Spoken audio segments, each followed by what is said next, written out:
Hello दोस्तों। आज हम बात करेंगे एक इम्पॉर्टेंट टॉपिक के बारे में, dosage adjustment for uremic patients. ये टॉपिक एग्ज़ाम में भी आता है और क्लिनिकल प्रैक्टिस में भी बहुत इम्पॉर्टेंट है। तो सबसे पहले देखेंगे इंट्रोडक्शन। यूरेमिक पेशेंट को जानने से पहले यूरेमिया क्या है वो देखेंगे। यूरेमिया जब हो जाता है उसको वही पेशेंट को यूरेमिक पेशेंट कहते हैं। यूरेमिया का मतलब क्या होता है? ब्लड में वेस्ट प्रोडक्ट्स जैसा कि यूरिया, क्रिएटिनाइन, वो लोग क्या हो जाते हैं, प्रोडक्ट जमा हो जाते हैं, वेस्ट प्रोडक्ट जमा हो जाते हैं। ठीक है, उस उसको कहते हैं हम यूरेमिया। वो जो जो पेशेंट्स को होता है वो पेशेंट्स को कहेंगे यूरेमिक पेशेंट्स। ये क्यों होता है यूरेमिया? CKD AKI की वजह से होता है। और ये क्यों होता है? जब किडनीज प्रॉपरली फिल्टर नहीं करते तो ड्रग्स के मेटाबोलाइट्स एक्यूमुलेट होते हैं। ठीक है, एक्यूमुलेट हो जाते हैं। एक्यूमुलेट होने से टॉक्सिसिटी होने के चांसेस हो जाते हैं। इस वजह से हमें ड्रग का डोज एडजस्ट करना पड़ता है, स्पेशली उन ड्रग्स का जो किडनी से निकलते हैं। किडनी से एक्सक्रीट होने वाले ड्रग्स को हम डोज को एडजस्ट करना ज़रूरी हो जाता है। रीनल क्लियरेंस इज रिड्यूस, ठीक है, affecting drugs that are primarily excreted via kidneys. जैसा कि नैरो थेरेपेटिक इंडेक्स जो ड्रग्स का होता है, जैसे example digoxin, lithium, aminoglycosides, vancomycin, इनके डोसिंग को केयरफुल्ली एडजस्ट करना पड़ता है जो भी रीनल फेलियर पेशेंट्स होते हैं उनमें। चलो अब ADME के हिसाब से देखते हैं यूरेमिक पेशेंट में क्या क्या होता है, चेंज होता है। ठीक है, फार्माकोकाइनेटिक चेंजेस यानी ADME। पहला वाला आता है हमारा अब्जॉर्प्शन। गैस्ट्रोइंटेस्टाइनल चेंजेस जैसे गैस्ट्रोपेरेसिस या पीएच में अल्ट्रेशन हो जाना, ये अब्जॉर्प्शन को कम कर देता है। एग्जाम्पल के साथ देखेंगे, फ्यूरोसिमाइड जो होता है CKD में, इसका अब्जॉर्प्शन कम हो जाता है। ठीक है, जो भी हम ड्रग देंगे फ्यूरोसिमाइड पेशेंट को, जिसका पेशेंट के उसमें क्या है, GI के चेंजेस है, तो उसमें फ्यूरोसिमाइड का अब्जॉर्प्शन क्या हो जाएगा, कम हो जाएगा। इसका अब्जॉर्प्शन कम हो जाएगा यानी अब हमें उस फ्यूरोसिमाइड का एक्शन अचीव करने के लिए हमें उसके हायर डोसेज देने की ज़रूरत पड़ जाती है। डिस्ट्रीब्यूशन में क्या देखेंगे, एल्बुमिन लेवल्स डिक्रीज हो जाते हैं। तो क्या होता है, एल्बुमिन लेवल्स डिक्रीज होते तो जो भी ड्रग प्रोटीन बॉन्ड होते हैं जैसे कि फिनोटाइन, ठीक है, फिनोटाइन का एग्जांपल ले लेंगे हम, जो ये क्या है, प्रोटीन बॉन्ड होता है, हाईली प्रोटीन बॉन्ड होता है। तो इनका फ्री ड्रग कॉन्सेंट्रेशन बढ़ जाता है क्योंकि ये प्रोटीन को बाइंड करने वाले हैं, लेकिन एल्बुमिन क्या हो गया, कम हो गया। इनडायरेक्टली ये भी कम हो जाएंगे प्रोटीन्स हमारे। तो प्रोटीन्स कम हो गए तो फिनोटाइन जाके किसको बाइंड करेगा, किसी को बाइंड नहीं कर सकता। तो इनका फ्री ड्रग कॉन्सेंट्रेशन या फ्री लेवल क्या हो जाता है, बढ़ जाता है। ये टॉक्सिसिटी का रिस्क क्रिएट कर देता है।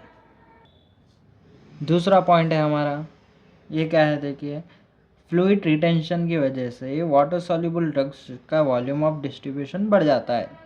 जो भी हमारे वाटर सॉल्युबल ड्रग्स है उनका VD बढ़ जाता है। ठीक है, क्यों बढ़ जा रहा VD? क्योंकि बॉडी में फ्लूइड रिटेंशन हो जा रहा है, क्योंकि किडनीज फ्लूइड को बाहर नहीं निकाल पा रहे हैं, उनका क्या हो जाता है, VD बढ़ जाता है।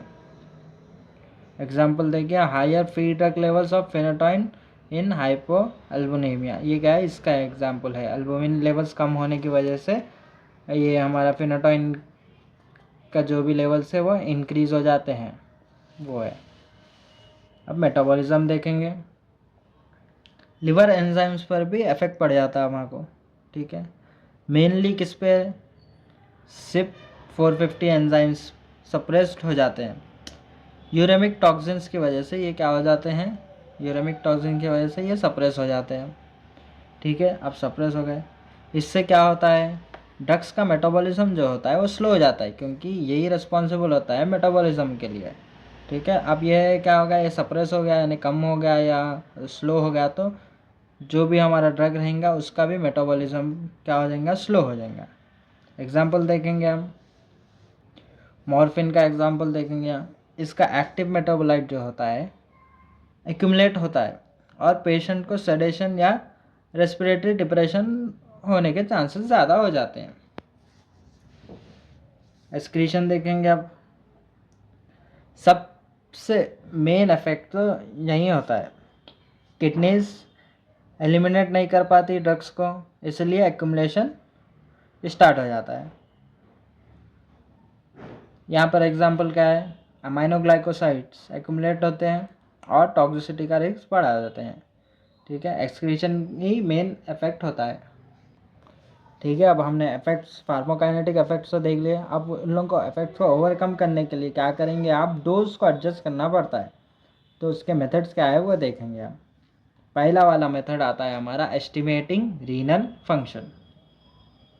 इसमें क्या करते हैं, डोज को एडजस्ट करने से पहले रीनल फंक्शन चेक करना ज़रूरी होता है। सबसे कॉमन फार्मूला क्या है, कॉकक्रॉफ्ट गोल्ड फार्मूला। ठीक है, यहाँ पे देखिए वही है, CrCl यानी क्रिएटिन क्लियरेंस मालूम होता है इससे। ठीक है, ये फार्मूला है, याद कर लीजिए आप लोग।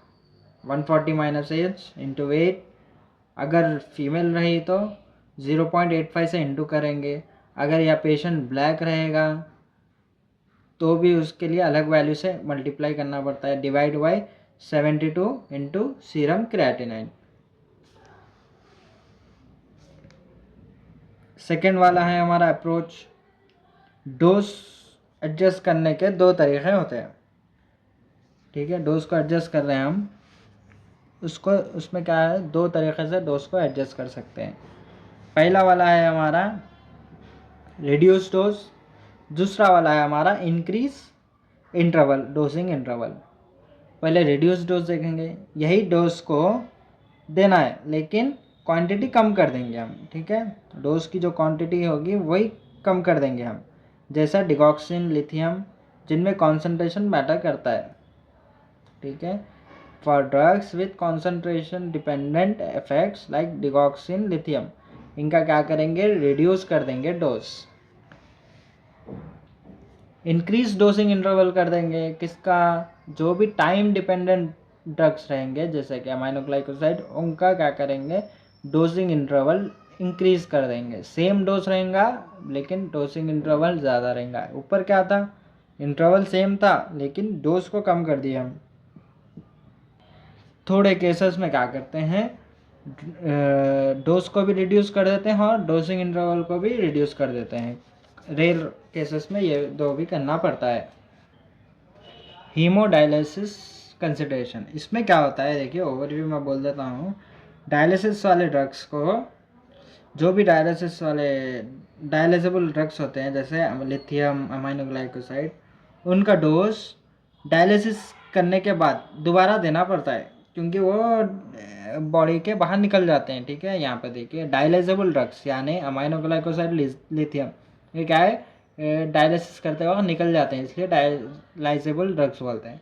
रिक्वायर पोस्ट डायलिसिस, डायलिसिस के बाद डोजिंग को एडजस्ट करना पड़ता है, यानी एक सप्लीमेंट डोज देना पड़ता है हमें।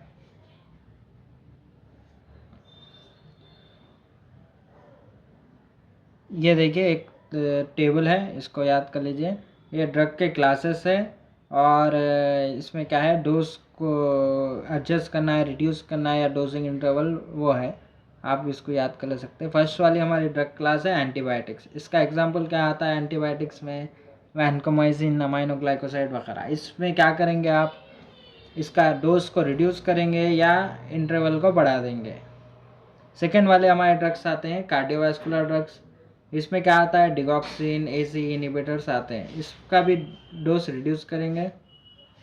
थर्ड वाला हमारा है एनाल्जेसिक्स।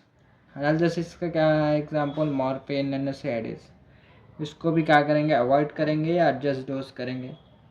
एंटी डायबिटिक्स में क्या आता है देखिए, मेटफॉर्मिन, इंसुलिन वगैरह आता है, इन लोगों का भी डोज को रिड्यूस करेंगे क्योंकि मेटफॉर्मिन क्या करता है, लैक्टिक एसिडोसिस करने के चांसेस है। बस इस टेबल को याद रखो, एग्ज़ाम में और प्रैक्टिस दोनों काम आएंगे। और हाँ दोस्तों, लास्ट में हमारा मॉनिटरिंग पार्ट है, इसको नहीं भूलना चाहिए, हमें मॉनिटरिंग करते रहना चाहिए सीरम क्रिएटिनिन को, और क्रिएटिन क्लियरेंस GFR या EGFR बोलो आप, ड्रग प्लाज्मा लेवल्स को भी मॉनिटर करना चाहिए, और साइंस ऑफ टॉक्सिसिटी को भी देखना चाहिए, जैसे ट्रिमर्स, कन्फ्यूजन, वॉमिटिंग वगैरह को। ठीक है, तो ये था हमारा topic, dosage adjustment in uremic patients.